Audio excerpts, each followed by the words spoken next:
तीन गैरीडेप्स का रोमांच, the adventure of the three Garridebs, sir Arthur Conan Doyle की शेरलॉक होम्स श्रृंखला की एक अनोखी और रहस्यमय कहानी है।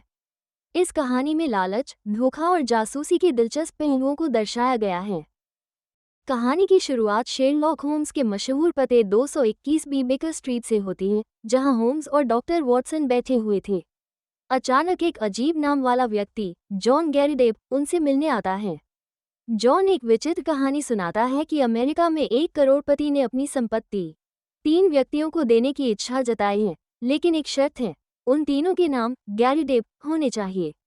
उसने बताया कि वो खुद एक गैरीडेप है और अब उसे लंदन में नाथन गैरीडेप नाम के व्यक्ति की तलाश है। जॉन कहता है, अगर हम 3 गैरीडेप मिल जाते हैं तो हम सभी को $5 मिलियन की संपत्ति मिल सकती है। मुझे आपकी मदद चाहिए। होम्स और वॉटसन जॉन के साथ नाथन गैरीडेप के पास जाते हैं, जो एक सनकी बूढ़ा व्यक्ति है। नाथन अकेले रहता है और उसे दुर्लभ वस्तुएं संग्रह करने का शौक है। जॉन नाथन को अपनी योजना के बारे में बताता है और नाथन इस विचार से बहुत उत्साहित हो जाता है। नाथन कहता है, ये कितना विचित्र है कि मेरे नाम के 2 और व्यक्ति हैं। अगर यह सच है तो ये हमारे लिए शानदार मौका है। हालांकि होम्स को जॉन की बातों पर शक होता है। वो देखता है कि जॉन बार बार नाथन के घर के एक खास कमरे में जाने की कोशिश कर रहा है। होम्स जॉन की असलियत का पता लगाने के लिए उसकी पृष्ठभूमि की जांच करता है। उसे पता चलता है कि जॉन गैरीडेप का असली नाम जेम्स विंटर है और वह अमेरिका का एक कुख्यात अपराधी है। वो पहले एवेंजर्स नाम के एक आपराधिक गिरोह का सदस्य था और उसने अमेरिका में रॉसबेरी नामक व्यक्ति की हत्या की थी। रॉसबेरी की हत्या एक गुप्त खजाने को लेकर हुए झगड़े में की गई थी। हत्या के बाद जॉन ने अपनी पहचान छुपाने के लिए अमेरिका छोड़ दिया और इंग्लैंड में जॉन गैरीडेप के नाम से नई पहचान बनाई।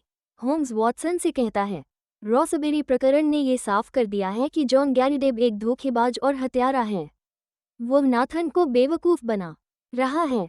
साजिश का पर्दाफाश, होम्स को ये समझ में आ गया कि जॉन का असली मकसद नाथन के खजाने को चुराना है।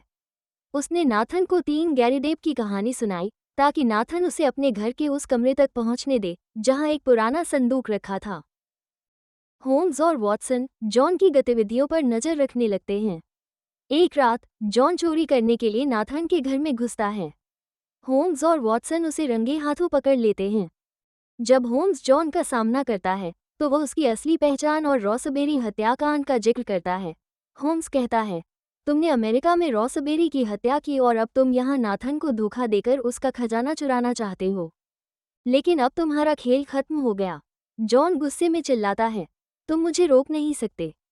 मैंने जो किया वो सिर्फ अपने लिए था। पुलिस जॉन को गिरफ्तार कर लेती है और उसे उसके अपराधों की सजा दी जाती है। कहानी का अंत नाथन गैरीडेप के भ्रम और लालच के टूटने से होता है। वो समझता है कि जॉन ने उसे बेवकूफ़ बनाया। होम्स की चतुराई और सूझबूझ ने एक बड़े अपराध को होने से रोक दिया। महत्वपूर्ण संदेश, मॉरल ऑफ द स्टोरी, लालच हमेशा बुराई की ओर ले जाता है। धोखा देने वालों की असलियत ज़्यादा देर तक छुपी नहीं रह सकती। होशियारी और सतर्कता से किसी भी साजिश का पर्दाफाश किया जा सकता है।